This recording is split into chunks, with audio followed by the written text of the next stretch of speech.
ಒಬ್ಬ ದಾರಿ ಫುಟ್ಪಾತ್ ಅಲ್ಲಿ ಪ್ರಯಾಣ ನಡೆಯೋನು ಕೂಡ ನನಗನ್ಸ್ಬೇಕು ಈ ಫುಟ್ಪಾತ್ ಹೇಗಿರ್ಬೇಕು ಅಂತ ಅನ್ಸ್ಬೇಕು.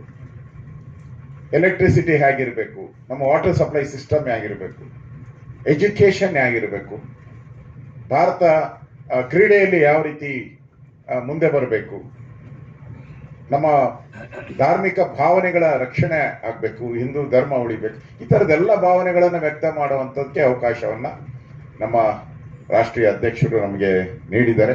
ಅದಕ್ಕೋಸ್ಕರ ಈ ಅಭಿಯಾನವನ್ನ ನಾವು ಮಾಡ್ತಾ ಇದ್ದೀವಿ. ಈಗಾಗಲೇ ಉದ್ಘಾಟನೆನೂ ಆಗಿದೆ, ನಂಬರು ಕೊಟ್ಟಿದ್ದಾರೆ. ತಾವೇನು ಎಲ್ಲ ಕಡೆ ಅಭಿಪ್ರಾಯಗಳನ್ನು ಕೊಡ್ತಾರೋ ಅದನ್ನ ಡಿಜಿಟಲ್ ಮುಖಾಂತರ ನಾವು ಕೇಂದ್ರಕ್ಕೆ ಇದನ್ನ ಕಳಿಸ್ಕೊಡ್ತೀವಿ. 3 ಲಕ್ಷ ಜನ ಪಾರ್ಟಿಸಿಪೇಟ್ ಮಾಡಬೇಕು ಅಂತ ಅನ್ಸುತ್ತೆ ಕರ್ನಾಟಕದಲ್ಲಿ. ಅದಕ್ಕಿಂತ ಜಾಸ್ತಿ ಆಗುತ್ತೆ ಅನ್ನೋ ಅಭಿಪ್ರಾಯ ನಮ್ದೆಲ್ಲರದಿದೆ. ಪ್ರತಿಯೊಬ್ಬರಿಗೂ ಅನ್ಸ್ಬೇಕು, ಒಬ್ಬ ದಲಿತನಿಗೂ ಅನ್ಸ್ಬೇಕು, ಒಬ್ಬ ಹಿಂದುಳಿದವ್ರಿಗೂ ಅನ್ಸ್ಬೇಕು, ಎಲ್ಲರಿಗೂ ಅನ್ಸ್ಬೇಕು.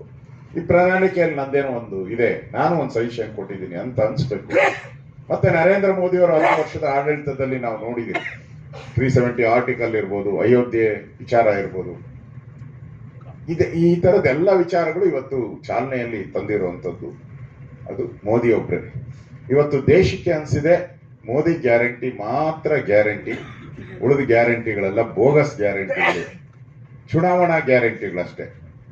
ಚುನಾವಣಾ ಗ್ಯಾರಂಟಿಗಳು ಅವು ಇರುತ್ತೆ, ಅದೇ ಹೊರಟೋಗುತ್ತೆ. ಅವೆಲ್ಲಾನು ಕೂಡ ಒಂಥರ ನೀರಿನ ಮೇಲೆ ಗುಳ್ಳೆ ಇದ್ದಂಗೆ, ಎಷ್ಟು ಟೈಮ್ ಇರುತ್ತೆ ಅನ್ನೋದು ಆ ಗುಳ್ಳೆಗೂ ಗೊತ್ತಿರಲ್ಲ, ಮಾಡಿದವನಿಗೂ ಗೊತ್ತಿರಲ್ಲ.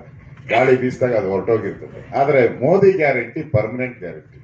370 ಆರ್ಟಿಕಲ್ ಪರ್ಮನೆಂಟ್, ಅಯೋಧ್ಯೆ ರಾಮ ಮಂದಿರ ಪರ್ಮನೆಂಟ್, ಸಬ್ಕಾ ಸಾಥ್ ಸಬ್ಕಾ ವಿಕಾಸ್ ಅದು ಕೂಡ ಪರ್ಮನೆಂಟ್. ಈ ತರದ ಯೋಜನೆಗಳನ್ನ ನಮ್ಮ ನೆಚ್ಚಿನ ಪ್ರಧಾನಿ ಮೋದಿ ಅವರು ಕೊಟ್ಟಿದ್ದಾರೆ. ಯಾವುದೋ ಒಂದು ವರ್ಗದ ಏನೋ ಒಂದು ಅವ್ರಿಗೆ ಸಪೋರ್ಟ್ ಮಾಡುವಂಥದ್ದು ಓಲೈಕೆಯ ರಾಜಕಾರಣ ಅದಿಲ್ಲ ಬಿಜೆಪಿಯಲ್ಲಿ. ಸಬ್ಕಾ ಸಾಥ್ ಸಬ್ಕಾ ವಿಕಾಸ್, ಯಾವುದೋ ಒಂದು ಧರ್ಮವನ್ನು ಓಲೈಕೆ ಮಾಡಿ ಓಟ್ ತಗೊಳಕ್ಕೋಸ್ಕರ ಈ ದೇಶದಲ್ಲಿ ಬಿಜೆಪಿ ಇಲ್ಲ. ಇದನ್ನ ಈ ಸಂದೇಶವನ್ನ ಕೂಡ ನಾವು ಕೊಡಬೇಕಾಗಿದೆ. ಆ ದೃಷ್ಟಿಯಿಂದ ಇವತ್ತು ಏನು ಸಂಕಲ್ಪ ಪತ್ರ ವೆಂಕಟೇಶ್ ಪ್ರಸಾದ್ ಅವರು ಉದ್ಘಾಟನೆ ಮಾಡಿದ್ದಾರೆ, ಅವರು ಉದ್ಘಾಟನೆ ಮಾಡಿರೋದು ಒಂದು ಶುಭ ಸಂಕೇತ ಅಂತ ನಾವೆಲ್ಲರೂ ತಿಳ್ಕೊಂಡಿದ್ದೀರಿ. ಹಲವಾರು ಕ್ರೀಡಾಪಟುಗಳು ಇದರಲ್ಲಿ ಪಾಲ್ಗೊಳ್ಳುವಂತ ಅವಕಾಶ, ಮತ್ತು ನನ್ನ ವಿದ್ಯಾರ್ಥಿ ಮಿತ್ರರು ಕೂಡ ಪಾಲ್ಗೊಂಡಿದ್ದಾರೆ, ಮಹಿಳೆಯರು ಇದರಲ್ಲಿ ಪಾಲ್ಗೊಂಡಿದ್ದಾರೆ. ಸೊ ನಮ್ಮ ಮೋದಿಯವರ ಸಂಕಲ್ಪ ಏನಿದೆ ಸಬ್ಕಾ ಸಾಥ್ ಸಬ್ಕಾ ವಿಕಾಸ್, ಇದರಿಂದ ಪರಿಪೂರ್ಣ ಆಗುತ್ತೆ ಅಂತ ಅನ್ಸುತ್ತೆ. ನಾನು ರಾಜ್ಯದ ಜನಗಳಲ್ಲಿ ವಿನಂತಿ ಮಾಡ್ತೀನಿ, ದಯವಿಟ್ಟು ಈ ಒಂದು ಅಭಿಯಾನದಲ್ಲಿ ಪಾಲ್ಗೊಳಿಸಿ, ನಿಮ್ಮ ಸಲಹೆಯನ್ನ ಕೊಡಿ.